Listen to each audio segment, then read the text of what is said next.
As marés já são observadas há centenas de anos. É muito bom e muito motivador quando a gente começa pensando em cientistas clássicos.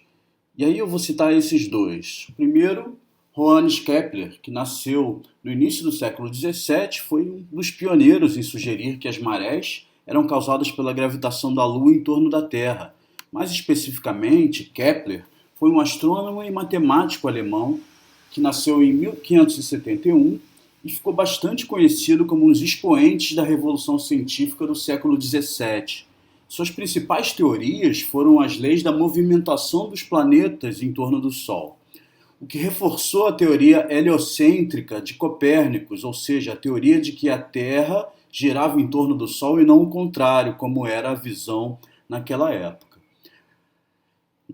A sua teoria também deu base para algumas das teorias de Isaac Newton, sobretudo a da gravitação universal. Por outro lado, Galileu Galilei, que viveu na mesma época, nasceu na Itália em 1564 e foi um astrônomo, físico e engenheiro. Ficou conhecido por suas teorias e acabou sendo chamado como o pai da astronomia observacional, ou o pai da física moderna, ou ainda o pai do método científico. Ele inventou dezenas de equipamentos científicos e, para ser mais específico, em 1616 ele escreveu uma carta sobre suas ideias acerca da oscilação das marés. Em sua carta, Galileu compara as ondas do oceano com as perturbações dentro de um vaso de água, que se movem por três razões: a inclinação do vaso, forças externas exercidas sobre o sistema do vaso e da água e a possível aceleração do próprio vaso.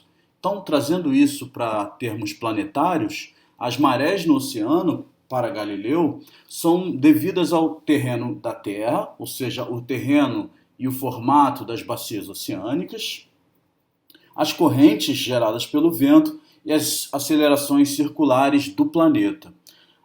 A sua teoria não foi muito refutada e ela não ficou muito famosa, mas ela trouxe uma primeira luz sobre a importância da forma dos oceanos e das bacias oceânicas na definição dos tamanhos e períodos de maré.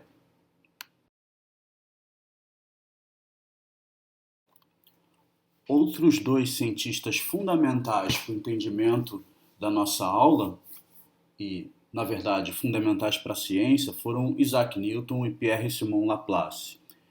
Com eles foi possível a gente entender as teorias da maré de equilíbrio e as teorias da maré dinâmica. Newton nasceu em 1643 na Inglaterra. Foi astrônomo, alquimista, filósofo natural, teólogo, mas foi, na prática, o maior cientista que já circulou por esse planeta. Ficou muito conhecido pelas suas teorias que uniam a física e a matemática, e sua principal obra, conhecida como Os Princípios Matemáticos da Filosofia Natural, ou simplesmente Principia, foi publicada em 1687. Nessa obra, ele descreve a lei da gravitação universal, onde a gente tem o conhecimento, então, sobre a FAT, que é a força de atração gravitacional. Essa teoria é fundamental para o entendimento das marés e para diversos outros ramos da ciência, incluindo a nossa viagem interespacial.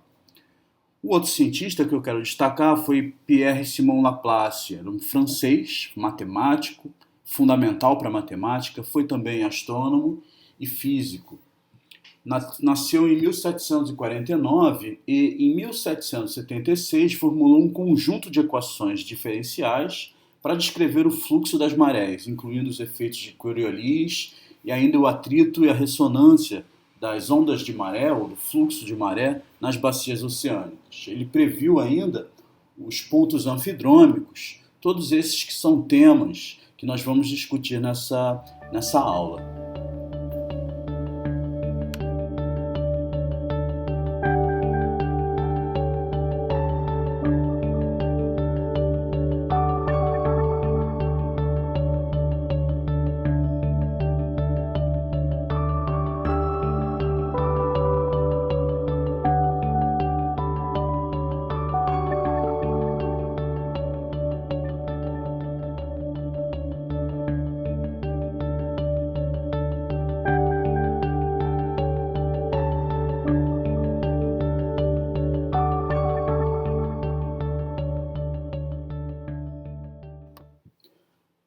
corpo atrai outro corpo com uma força que, para qualquer dos dois corpos, é diretamente proporcional ao produto, ou seja, a multiplicação de suas massas, e inversamente proporcional, ou seja, dividido pelo quadrado da distância que os separa, Newton. A versão moderna dessa equação foi descrita por Laplace. F é igual a g vezes a multiplicação da massa dos dois corpos dividido pela distância entre eles ao quadrado.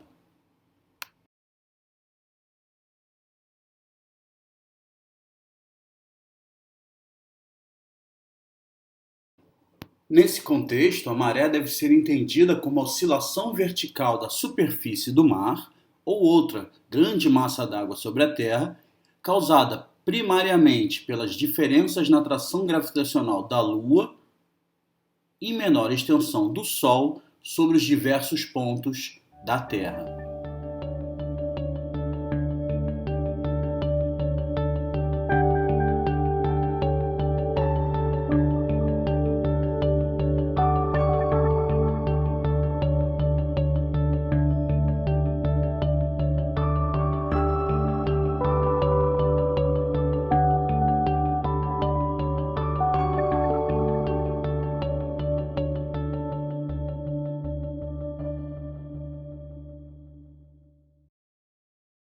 Repare nessa animação. A massa da Terra é de 6 vezes 10 elevado a 24.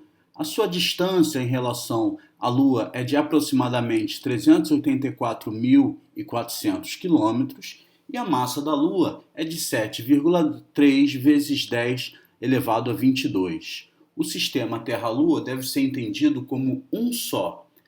Esse centro de massa, ou seja, o centro desse sistema, ele está situado na Terra. E o nome desse centro se chama baricentro.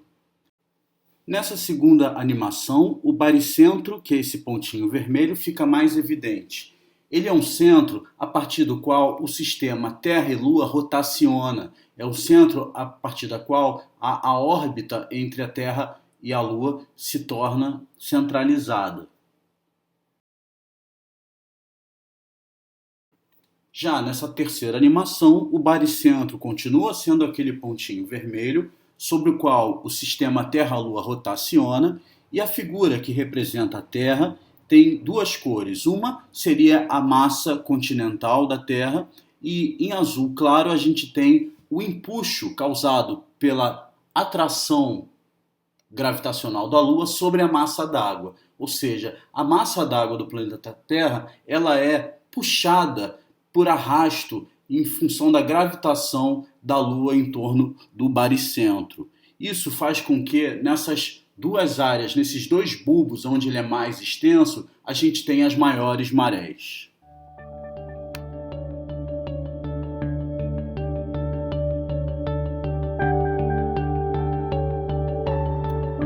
Reparem nessa figura estática que representa simplificadamente o jogo de forças envolvido na geração das marés sobre a superfície da Terra. A seta vermelha representa a força centrífuga, que é uma pseudo-força.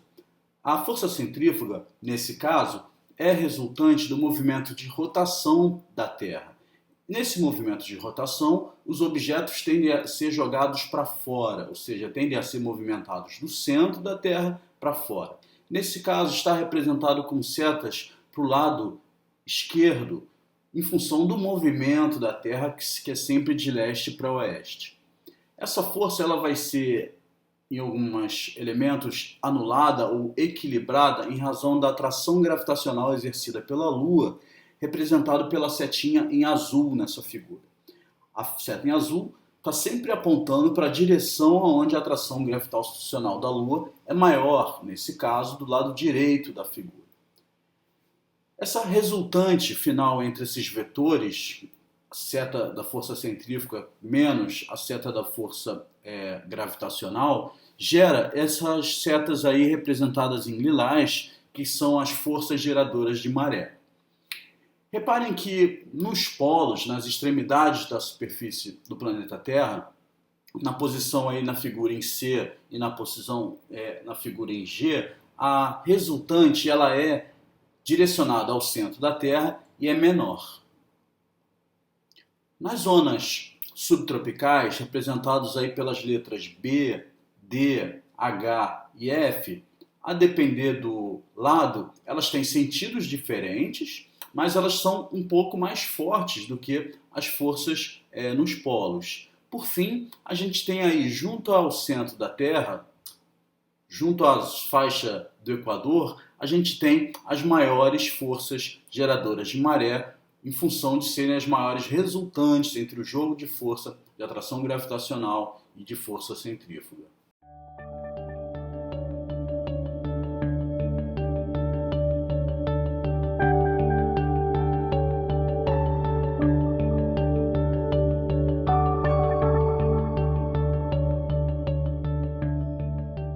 A força e a amplitude das marés junto à costa depende da posição e da conjunção entre as forças geradas pela atração da Lua, por estar muito próxima da Terra, e do Sol, por ser uma massa que, apesar de estar muito longe, é uma massa colossal.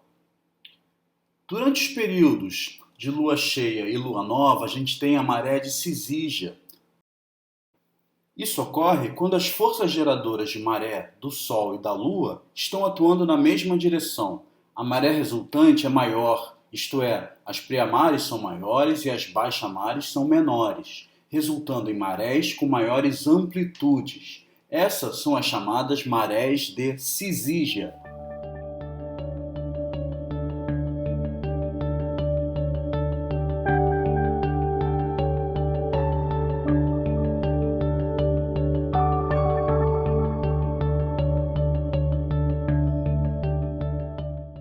Os períodos referentes à lua crescente e à lua minguante, que são períodos intermediários entre a lua cheia e a lua nova, a gente chama para as marés como períodos de quadratura. Isso ocorre quando as forças geradoras de maré do Sol e da Lua estão atuando em um ângulo de 90 graus em relação uma à outra. A maré resultante vai ser menor, isto é, as pré-mares são menos altas e as baixamares são menos baixas, resultando em marés com menores amplitudes. Essas são as chamadas marés de quadratura.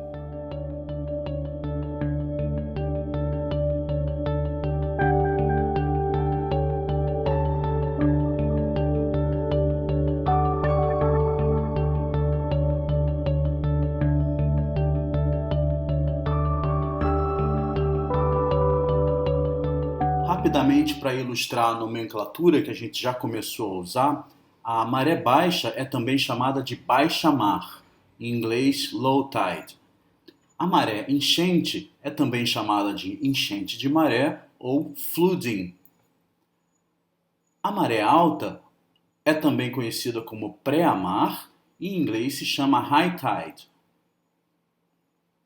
Por fim, a vazante de maré ou maré vazante é conhecida também como ebbing. É interessante reparar nessa animação. Reparem, a gente tem representado em laranja uma régua de maré, que a gente vai ver que é um equipamento usado para medir as oscilações verticais do nível do mar. E durante um período de 24 horas, essa régua de maré, em função do movimento de rotação da Terra em torno do seu próprio eixo, essa régua vai passar por 4 níveis de maré. Agora, às 0 hora, ela está na posição de maré baixa. Na sequência, ela vai enchendo até a posição de 6 horas da manhã na maré alta, que é a primeira maré alta do dia. 6 horas depois, ela novamente volta a uma baixa mar e depois, mais 6 horas, às 18 horas, ela volta para a segunda pré-mar do dia. Ou seja, na maior parte do planeta, o mesmo ponto na superfície terrestre, no litoral, ele vai passar por 4 níveis de maré, 2 pré-mares e 2 baixa-mares.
Essa figura, extraída de um manual da Marinha do Brasil, demonstra os planos de referências de marés. Ela representa uma determinada zona costeira, inclusive tem até um farol desenhado aí no canto superior esquerdo da imagem que dá uma referência de altura. Considerando os períodos de lua cheia e lua nova, a gente consegue calcular os níveis mais altos de maré e traçar a média das pré-mares de Cisígia, representado pela sigla MHWS. Fazendo o mesmo trabalho, considerando os períodos de lua crescente e lua nova, é possível retirar a média das pré-mares de quadratura, representado na figura pela sigla MHWN.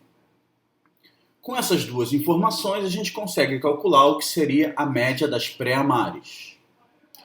Seguindo a mesma lógica para os níveis mais baixos de maré, consegue-se retirar as informações durante os períodos de lua crescente e lua minguante, que seriam a média das baixamares de quadratura. Aplicado aos períodos onde ocorre a lua nova e a lua cheia, a gente tem a média das baixamares de Cisígia, que são as menores marés de todas. Com essas duas informações, consegue-se retirar as médias das baixamares, representado aí pelo MLW. Traçando uma média entre a média das pré-mares e a média das baixamares, se tem então o nível médio do mar. Adicionalmente, existe uma informação importante para a navegação que é adotado como NR. NR é o nível de redução, ou seja, é o nível a partir do qual nenhuma condição de maré vai se tornar mais baixa. Esse nível é equivalente à média das baixamares de Cisígia.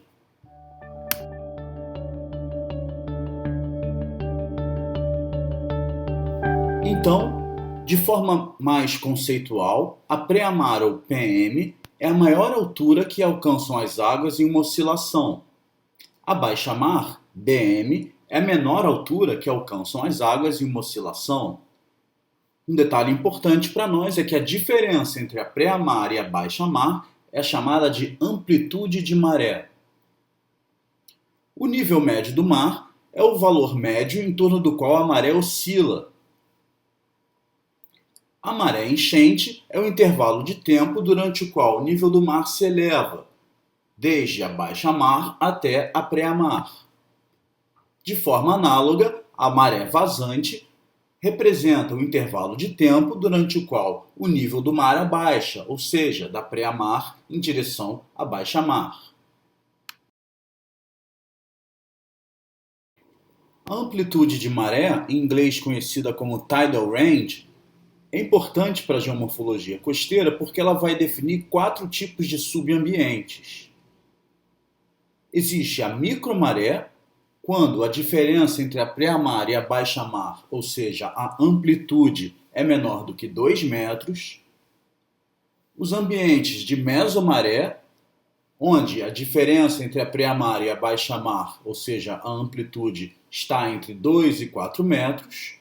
Os ambientes de macromaré, onde essa amplitude é superior a 4 metros, e os ambientes de megamaré, onde essa amplitude é superior a 8 metros entre a pré-mar e a baixa-mar.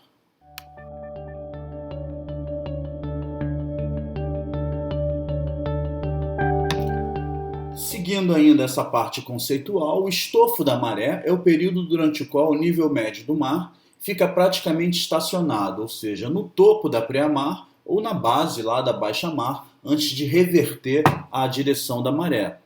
O nível de redução, nível a qual são referidas as alturas das águas e as sondagens representadas nas cartas náuticas. É o zero do eixo vertical. Adotado pela DHN, que é a Diretoria de Hidrografia e Navegação da Marinha, é normalmente o nível médio das baixamares de Cisígia. O ciclo da maré é o período de tempo entre uma pré-mar e a baixa-mar que lhe segue. Aqui no Brasil, o padrão é de aproximadamente 6 horas e 15 minutos.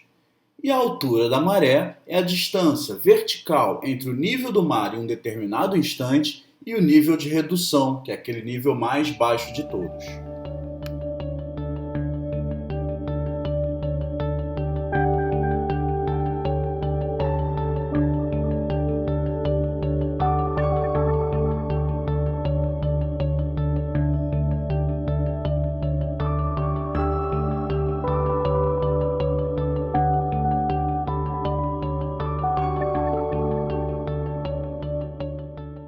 Sob o ponto de vista ecológico, é interessante perceber como os organismos, né, sobrevivem em hábitats bastante específicos de acordo com a oscilação das marés. Existem aí 4 zonas que a gente pode exemplificar. A primeira é a zona de spray, é uma zona que está acima da faixa da preamar, que recebe apenas aqueles respingos gerados pelas ondas na maré mais alta. Nesse tipo de ambiente sobrevive aquela baratinha da praia, chamado em inglês de rock louse, que faz parte do filo dos crustáceos. A zona de pré-mar, que é a zona que só é recoberta pela água durante os períodos da pré-mar, sobrevive o limpet, que em português pode ser traduzido como lapa, que é uma espécie de caracol aquático. Também nessa faixa sobrevive o chiton, que é um poliplacofora. Na zona intermaré, ou seja, a zona que é sobreposta pela pré-mar, mas é exposta durante a baixa-mar, algumas outras espécies diferentes podem ser exemplificadas. A primeira delas é o hermit crab, que é o caranguejo ermitão. Outra delas são os mussel, que são os conhecidos como moluscos. A alga vermelha e os barnacle, que são um tipo de crustáceo, também são espécies que sobrevivem nessa faixa. Já na zona da baixa-mar, alguns organismos eles precisam sobreviver completamente debaixo d'água. Eles precisam de bastante luz, eles precisam de uma água mais quente, mas eles não podem sobreviver expostos fora da água. Nessa zona a gente vai encontrar o ouriço do mar, a gente vai encontrar a estrela do mar e a anêmona marinha.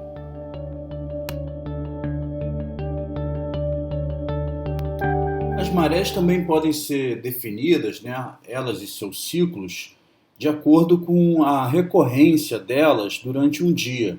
Né? Nesse caso, a gente tem a maré diurna, onde acontece uma pré-mar e uma baixa-mar por dia. Esse tipo de oscilação é bem restrito a alguns lugares do planeta. A gente tem o tipo de maré semidiurna, que é a mais comum, né? Que são 2 pré-mares e 2 baixa-mares por dia. E aqui, inclusive, no litoral brasileiro, esse é o padrão que predomina. E a maré mista, né? Que é uma pré-mar e 2 baixa-mares por dia, ou 2 pré-mares e uma baixa-mar por dia, acontecendo em determinado segmento do litoral. Bom, esse é um gráfico de marés, né, que representa aí esses tipos de maré que eu citei anteriormente. No primeiro, a gente tem um padrão de maré semidiurna. Eu vou ter um nível de maré mais alto e um mais baixo, um intervalo aproximado de 6 horas e 15. Ou seja, ao longo de um dia, ao longo de 24 horas, eu vou ter 2 pré-mares e 2 baixa-mares. Por isso que nesse gráfico, né, que lá embaixo no eixo X representa 30 dias, eu vou ter aí 60 picos de pré-mar e mais ou menos 60 picos de baixa-mar. O outro tipo são as marés mistas, né? Que ela pode ser predominantemente semidiurna e predominantemente diurna. E essas oscilações aí vão acontecer de acordo com a posição dessa área onde está sendo medida a maré no globo. E o terceiro tipo, que é o mais incomum, né, mas acontece em alguns lugares, é a maré diurna, onde eu vou ter apenas uma oscilação a cada 12 horas, a cada 12 horas e meia, que é uma pré-mar, depois 12 horas depois uma baixa-mar e assim sucessivamente. Então, nesse contexto, eu vou ter aí 30 picos de pré-mar durante o mês e 30 picos de baixa-mar durante esse mesmo mês.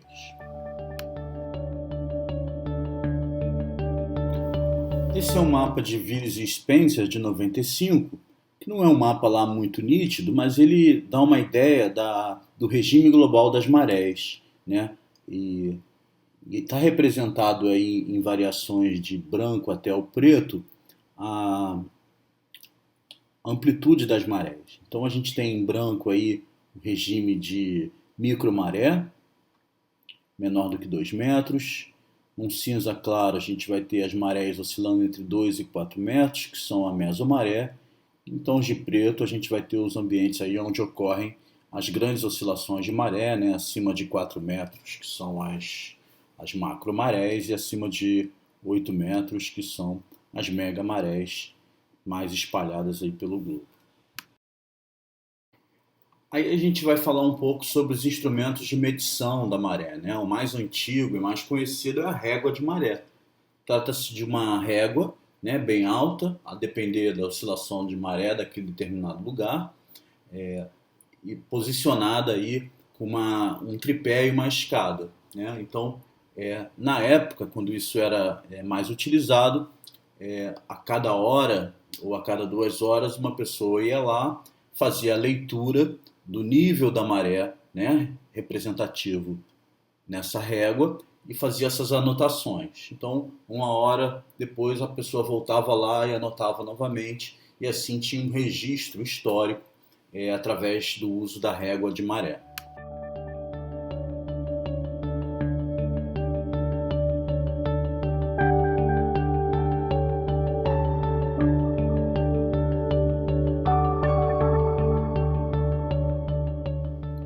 Bom, uns anos depois entrou em operação o marégrafo, né? O marégrafo já é um instrumento mais automatizado.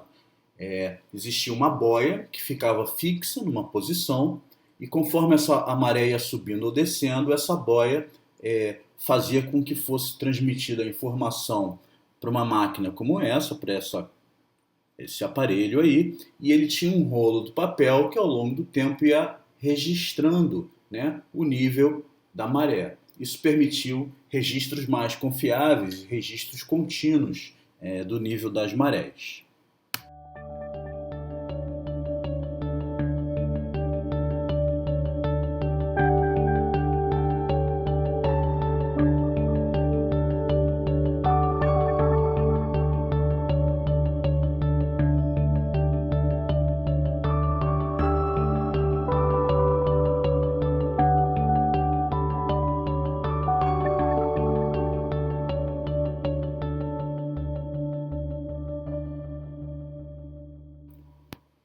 Essa imagem, né, ela representa a distribuição de 258 estações maregráficas no Brasil operadas pela Marinha, né? As estações maregráficas, elas são muito comuns em portos, em instalações da Marinha, né, à beira-mar, em marinas privadas, em ilhas, em estações ecológicas.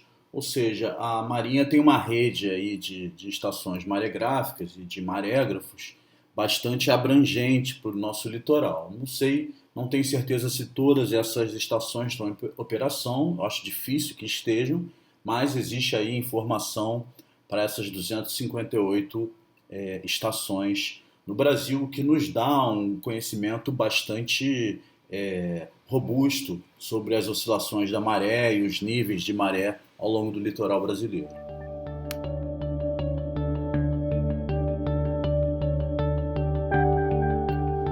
Ainda sobre essas estações maregráficas operadas pela Marinha do Brasil, Veloso e Alves, em 2006, compilaram informações que permitiram traçar um panorama das amplitudes de maré no litoral brasileiro, né? E nesse caso, a gente tem aí o litoral sul do Brasil, né? Na parte mais inferior desse gráfico aí conjugado com o mapa. As menores amplitudes, no Rio Grande do Sul as amplitudes máximas não passam de 50 centímetros, por exemplo.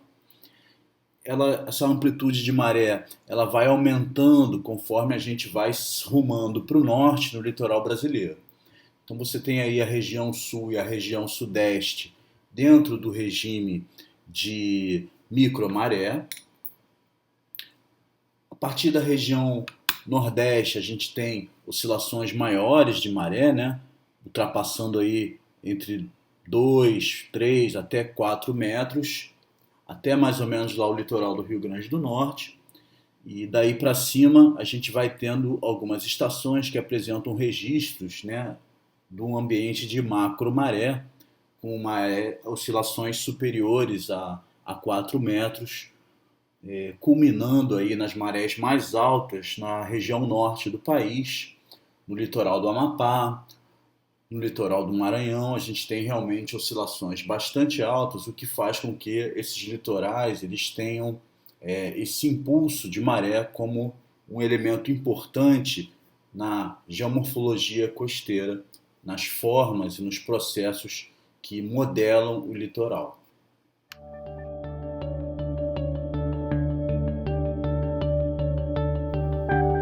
Bom, também no contexto dos maregramas, né? O maregrama é um gráfico que se obtém a partir das medições de um marégrafo e ele é útil para várias coisas.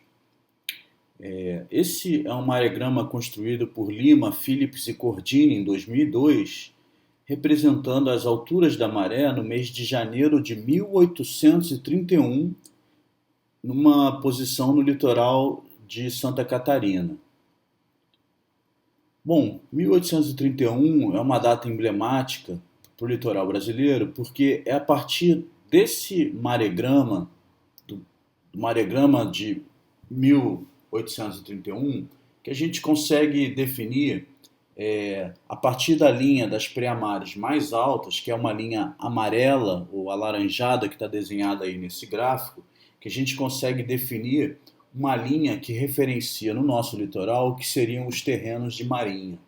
Ou seja, se a gente tem um registro dessa linha no nosso litoral, o alcance dele na linha de costa, dessa pré-amar de 1831, a gente conta a partir dessa linha 33 metros, litoral adentro, e a gente tem esses terrenos que são de propriedade da Marinha.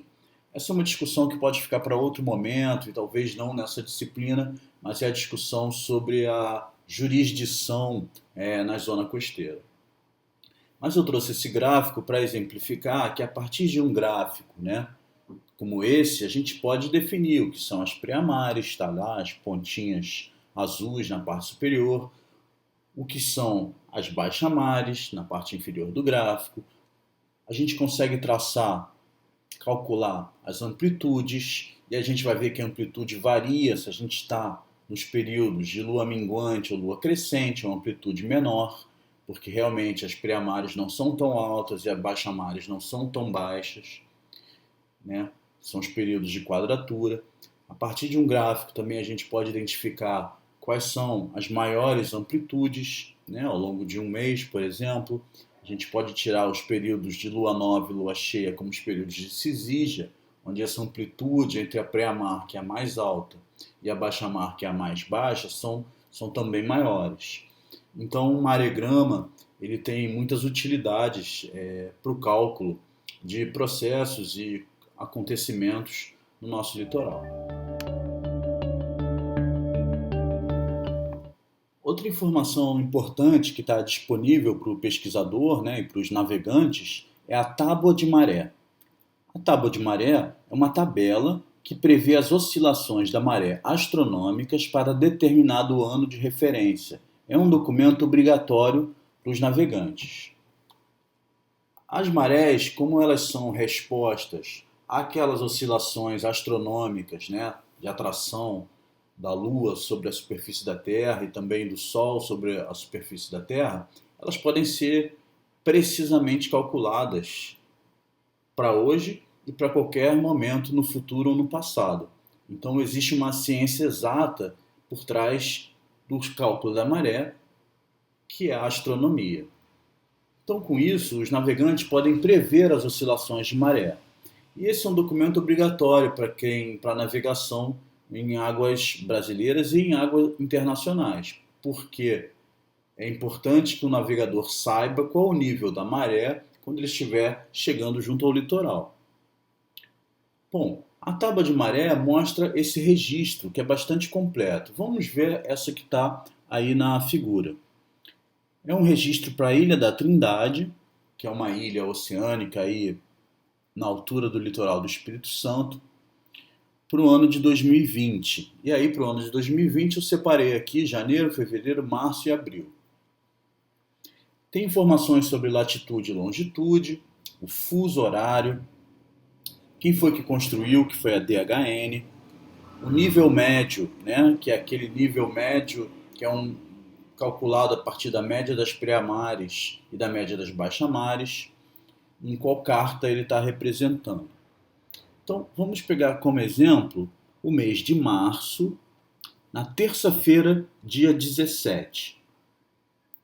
Então, ele coloca lá que a hora é às 5h38 da manhã, a gente tem a maré a 0,5.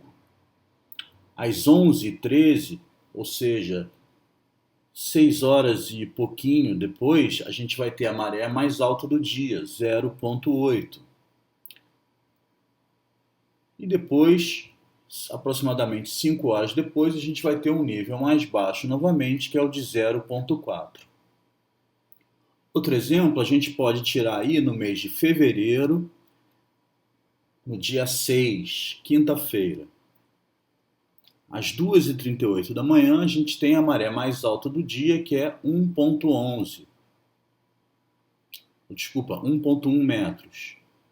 Na sequência, a gente vai ter a baixa-mar matinal, né, que é de 0,3, ou seja, só aí oscilou 80 centímetros.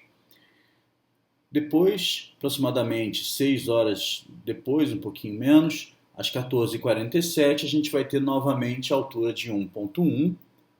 E aí, à noite, às 21h06, a gente vai ter a segunda maré baixa do dia, que é de 0,1. E com essas informações é possível calcular os níveis de maré e possível também construir os gráficos de maré, que vai ser o exercício dessa aula.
Mas o que é a força de Coriolis? A força de Coriolis é um tipo de força que influencia o vento e também o movimento nos oceanos. É uma força aparente que surge devido ao movimento de rotação da Terra. Ela faz com que o vento e o mar se desviem para a esquerda de seu curso no hemisfério sul e para a direita de seu curso no hemisfério norte, o mesmo acontecendo com grandes movimentos nos oceanos.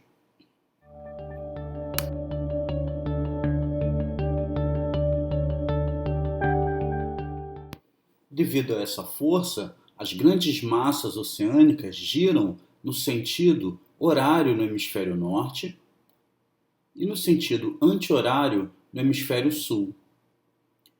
Essa força ela é mínima na zona equatorial e ela é máxima junto aos polos.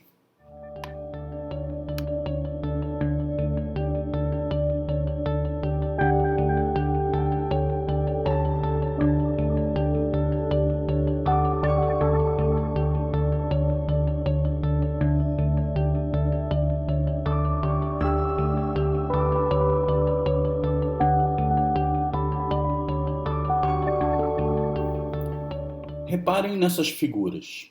Na primeira, no canto superior esquerdo, a gente tem um ponto anfidrômico A e associado a ele a gente tem duas posições. A posição de high, que representa a pré-mar de uma onda de maré, e a posição de low, que representa a baixa-mar de uma onda de maré.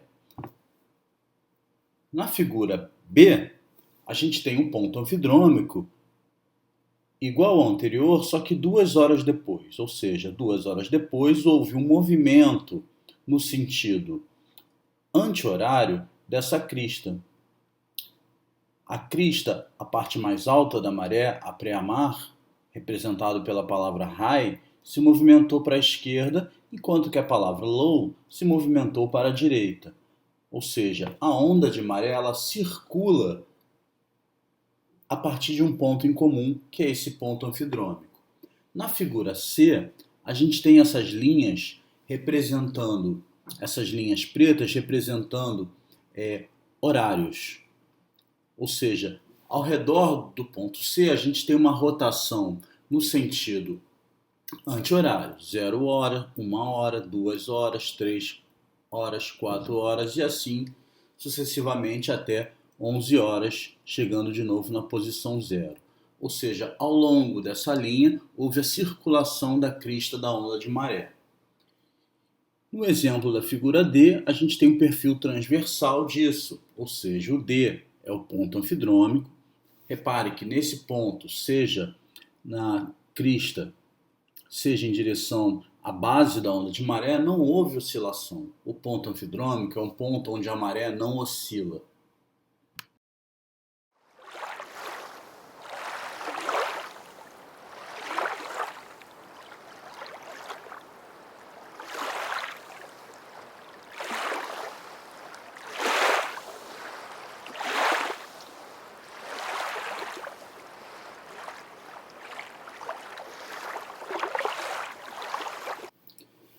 Esse mapa trata da posição dos pontos anfidrômicos ao redor do globo.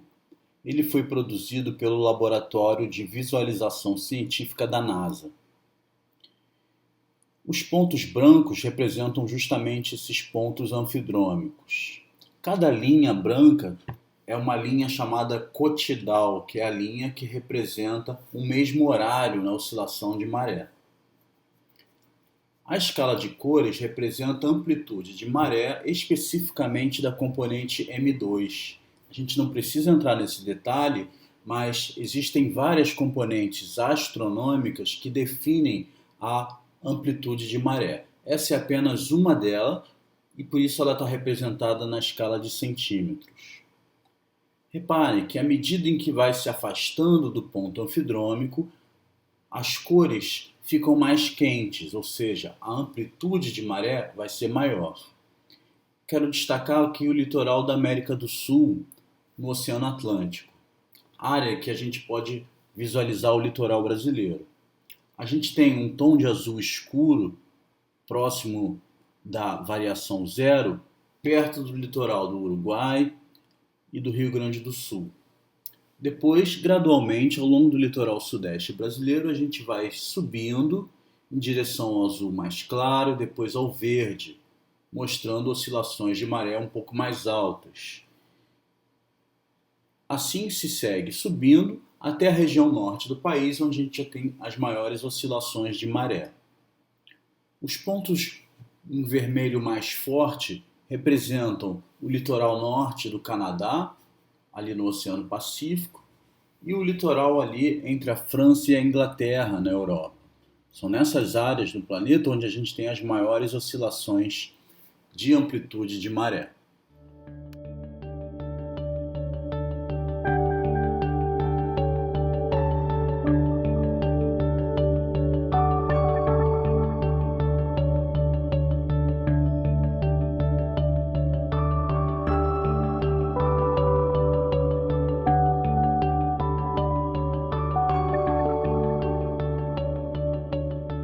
Reparem nessa figura.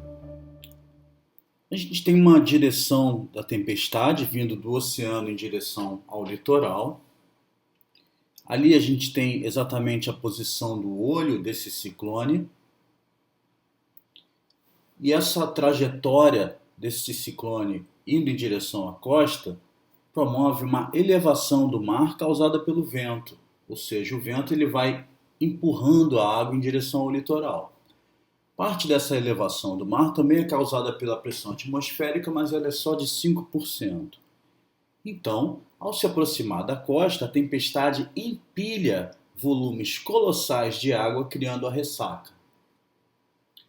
É bem correto dizer que quando o mar está de ressaca, existe mais água no oceano perto do litoral.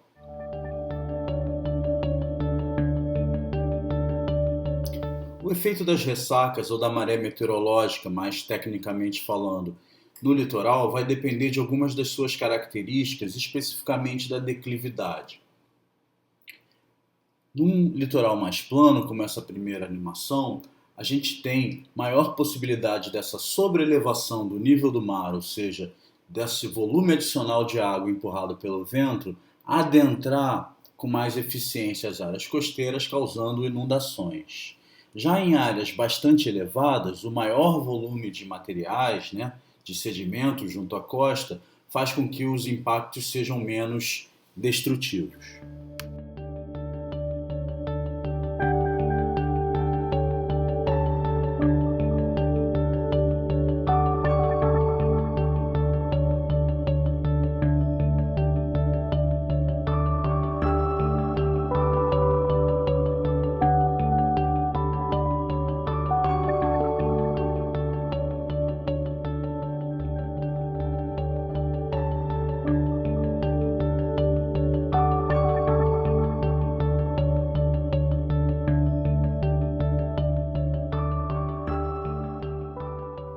Aqui é um exemplo da previsão de uma ressaca. Ela aparece desde o litoral sul e sudeste brasileiro, na posição ali Torres fica no Rio Grande do Sul, Joaquina, Santa Catarina, Matinhos, Paraná, Maresias, São Paulo, Arpoador, Rio de Janeiro e Laje do D2, no Espírito Santo. Reparem que, ao passar das horas, essa grande mancha vermelha aparece no mapa e depois se afasta. É nessa aproximação que a gente tem aquele grande volume de água que se aproxima do litoral, com ventos fortes, empilhando o oceano em direção à costa e gerando os eventos de tempestade.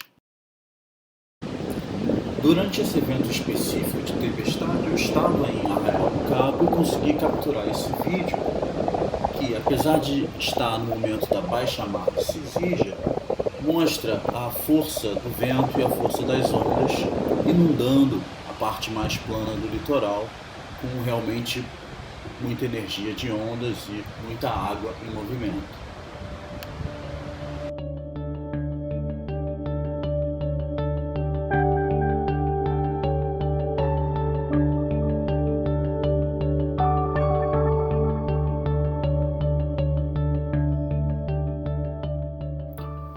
As correntes de maré, então, são resultantes desse afunilamento da penetração da onda de maré para dentro de um estuário. Um estuário que pode ser uma baía, como a Baía de Guanabara, pode ser um fiord, pode ser a própria foz de um determinado rio. Então, quando essa onda de maré que vem do oceano penetra no estuário, ela tem que ser afunilada e com isso você tem aumento do fluxo dessa água, gerando essas correntes de maré. Esse é um exemplo gerado por modelagem da carta de correntes da maré na Baía de Guanabara. A gente pode notar que logo na entrada da Baía de Guanabara, isso são 3 horas antes da pré-mar, ou seja, a maré ainda estava subindo, a gente tem correntes na ordem de 1 metro por segundo. 1 metro por segundo é uma velocidade bastante considerável. Se a gente pensar que os nadadores, os melhores nadadores não nadam no mar nem na metade disso, a gente tem aí velocidades bastante consideráveis. E essa corrente se inverte, A gente está aí nessa imagem 3 horas antes da pré-mar, mas se fosse 3 horas depois da pré-mar, ou seja, na vazante da maré, a direção dessas setas se inverteria. E para dentro da Baía de Guanabara, obviamente, já não há mais o efeito de afunilamento, então a velocidade das correntes diminui. Esse é um exemplo animado, então na parte superior é o mar, e na parte inferior é a saída de um estuário. Então a gente vê, ao acompanhar essa pequena onda que representa a onda de maré, a gente tem a velocidade dos fluxos na descida, e a sua inversão na subida das marés.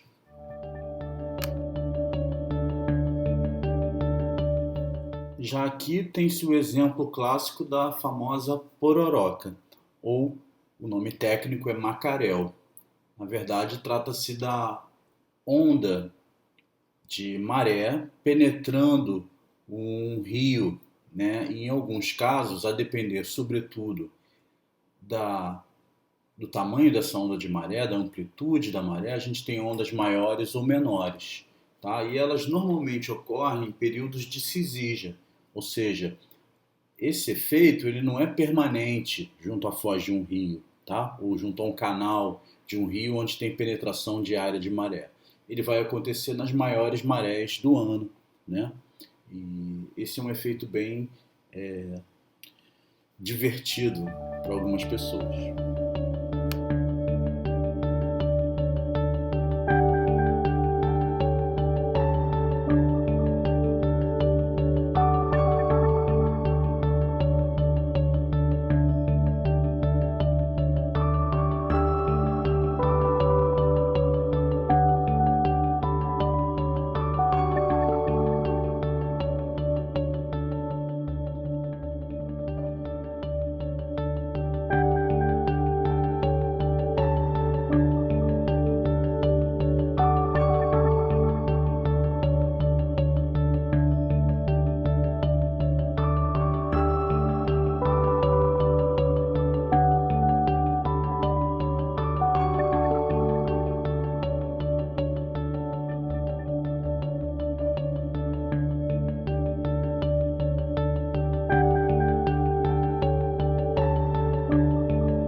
Essas feições interessantes a gente vai ilustrar com essa figura.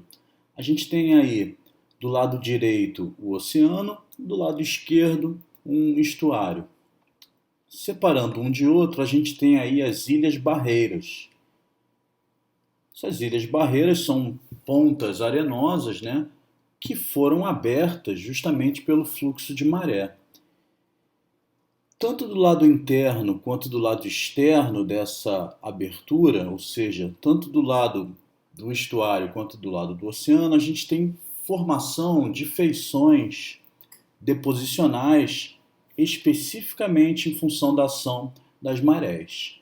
Quando a maré está vazando, a gente tem a formação de um delta de maré vazante, que são bancos de areia, né, em direção do oceano.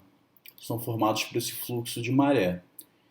Quando a maré está enchendo, né, ou seja, do mar para dentro do estuário, a gente também tem a formação desses grandes bancos de areia com formato de leque, chamado delta de maré enchente. A gente vai exemplificar isso em algumas poucas figuras a seguir.